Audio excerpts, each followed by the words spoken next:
Turning now to your community focus, a new agreement with the state's largest hospital system is injecting some new money into the city of Providence. But is it enough? Here to answer that question and more is Providence Mayor Brett Smiley. He joins us once a month here on 12 News at 4. Thanks for being here. Happy to be here. So, Mayor, there's been a little bit of criticism about this new payment in lieu of taxes or pilot agreement that you've tentatively reached with Lifespan. $1.5 million over 3 years from a company that has billions of dollars in annual revenue. Is that fair? It's a start.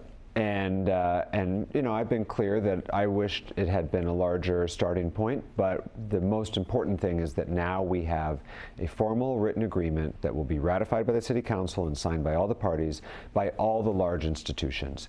We've been negotiating for almost a year, and it was clear to me that we got to a point where Lifespan's underlying financial challenges were going to prohibit us from doing anything more than what we were able to secure in this agreement. We all have a stake in a healthy hospital system, separate and apart from what I think might be fair for the city of Providence. They're in a period right now where they're trying to get their fiscal house in order. You've seen there's layoffs, there's been other changes.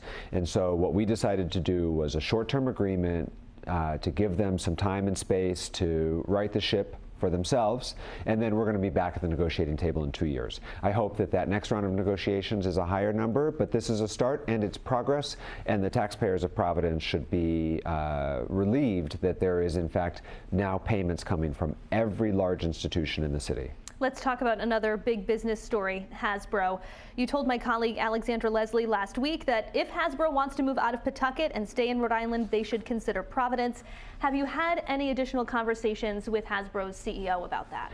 I've not had additional conversations. Again, I do believe that it's fair and right that Pawtucket get a chance to keep them in Pawtucket. But if that's not going to happen, then we should do anything we can to keep them in Rhode Island. And I think we can put a really exciting proposal together for Providence. And so we're getting our ducks in a row in case we get that opportunity. I don't think that the CEO of Hasbro should be getting phone calls from 99 different Rhode Islanders. The governor's the point of the spear on this, so we'll be working with the governor, with the Commerce Corporation on any proposal that happens. But again, if we get that opportunity, I'm really excited to put Providence's name out there. You mentioned some of the issues that Lifespan is having. Obviously, Hasbro may be looking at making a change. And I know CVS isn't headquartered in Providence, but we've been hearing that, you know, they're laying off thousands of employees, considering restructuring the company. All of this news, is it giving you concerns about the overall business climate in the state?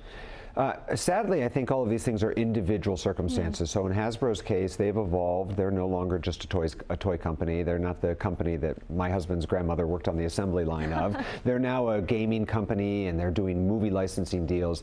CVS similarly has evolved from our neighborhood pharmacy into a health insurer and someone who made a big bet in the Medicaid Advantage and Medicare Advantage space, which has not paid off. And so they had a merger with Aetna, and so there's discussion about maybe separating those units that came together again.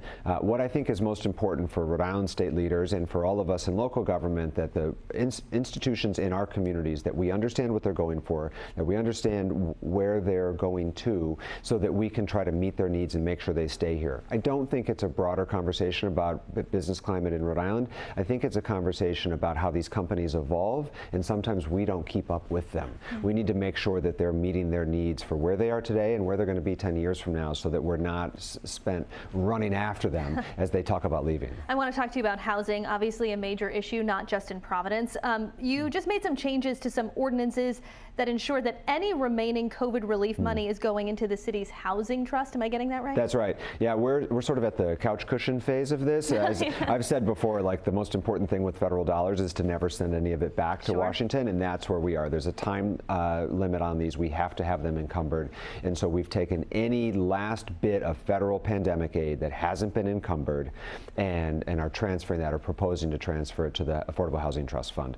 Housing is the single biggest issue facing our city, and so we're using those funds to subsidize projects for affordable housing in the city, and we've taken every last nickel that we can find to throw it into that trust fund. And quickly, Mayor, just before I let you go, a political question, if you will. Today, Dan McGowan with the Boston Globe floated some names of politicians who might run for governor if Dan McKee doesn't run in 2026. If he doesn't run, would you add your name to that list? No, I'm running for re-election in 2026. I have my dream job. I hope to get a chance to do it for all 8 years, and I hope the voters of Providence give me that opportunity for a second 4-year term. All right, that is all the time that we have. Providence Mayor Brett Smiley, thanks for being here. Thank you.